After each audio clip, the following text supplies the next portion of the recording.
Well, you know, for me, I've talked constantly since I became Premier of the province, and certainly in this campaign, about what Alberta is.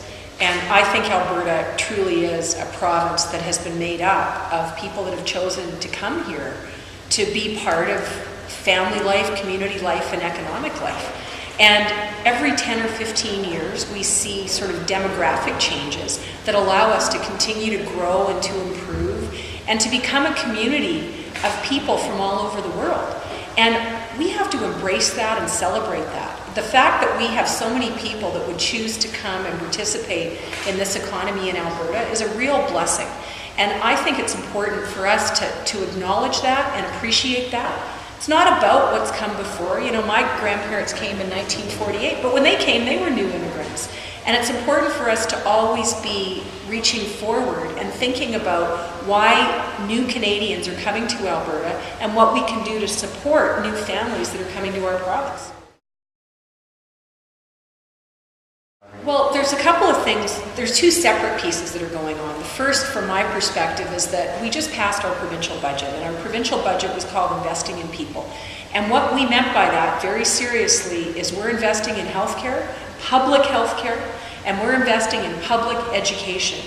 And we're providing guaranteed funding on a 3-year cycle to those programs so that decision makers can make sure that there's certainty. And I think that matters an awful lot to all families in Alberta, but probably especially to new families that have come to Alberta, that they're going to be able to have the certainty to know that their kids are going to get a good education and that the whole family is going to be able to get access to good, strong public health care. And for me, that's important because it's not in any way singling out people that may be choosing to come to Alberta recently, but it's saying, hey, we're all Albertans and we're all entitled to those supports. But the second thing we have to do is we have to acknowledge that through organizations that we fund at a provincial government level through our Department of Human Services, we have the ability to fund English as a second language programs, which isn't a particular issue with people in the Filipino community, but it is something we do as a provincial government. We're also funding some settlement programs, and we're also funding programs that are allowing for people to get skills training and job training. It's sort of ironic because when I think of the Filipino community, these are not always supports that the Filipino community even feels the need to access, because so many people who come from the Philippines are speaking English, they are skilled, they're certainly completely connected to what we are doing in Alberta. But these are services that are available. So for me, the fundamentals are to make sure that new families that are coming are getting the supports that they need. Well, what we're doing is we're hoping to attract even more people to come to Alberta. We've got a bit of a challenge because the federal government view on immigration is a little bit slower than where we are as a provincial government. But we've been working with the federal government because we want to put programs in place, even if they're just on a pilot project basis, that would allow us to bring over skilled workers faster to Alberta. So perhaps pre-clearing people and pre-qualifying people before they come to Alberta so that we're able to have people as soon as they get here connect into the economy. You know, we know that in the next 10 years, we're probably going to need another 100,000 people that currently don't exist or that we're not going to be able to attract from other parts of Canada. So it's a priority for us to be able to bring people together. And I know, actually, just from even friends of mine in the Filipino community, that there's a very deliberate approach and strategy that's working very well in terms of people who are working in Canada being able to support and sponsor families that are coming.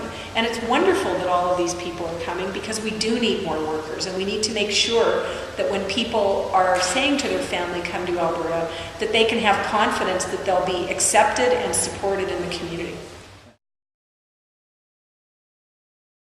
Well, we all have to work together as communities. You know, I think one of the great things about Alberta is that we don't really see communities that live in isolation.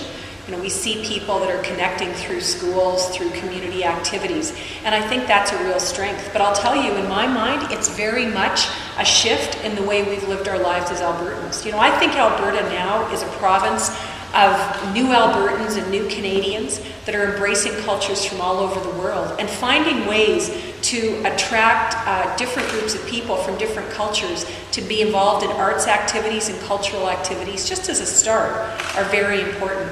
But you know, the actual desire to ensure that we're building strong, diverse communities must come from community leadership and political leadership, where we actually believe that it's a value, that it's possible for us to embrace change and to know that Alberta in 10 years isn't going to look like Alberta today, just like Alberta today is different than it was 10 years ago.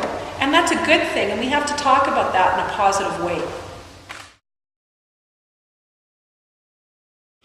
Well, I will say that a progressive conservative government has been a government in this province for a very long time, and some people think that that's not a good thing. But what I say is that the reason that many people, and many people in the Filipino community, have come to Alberta is because of our strong economy, because of the quality of life that we have, and frankly, the reason we have all of those is because we've had good, solid, progressive conservative government.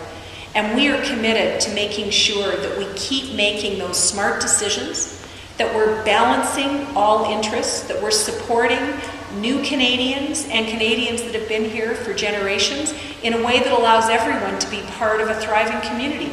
And that's deep within my core values, and it's important for me to think that that's what government will do. So it is through public education, through public health care, and through growing the economy in a way that we can all connect and keep building Alberta. That's fantastic. Thank you so much for your time. Thank you. That was good. That was fun.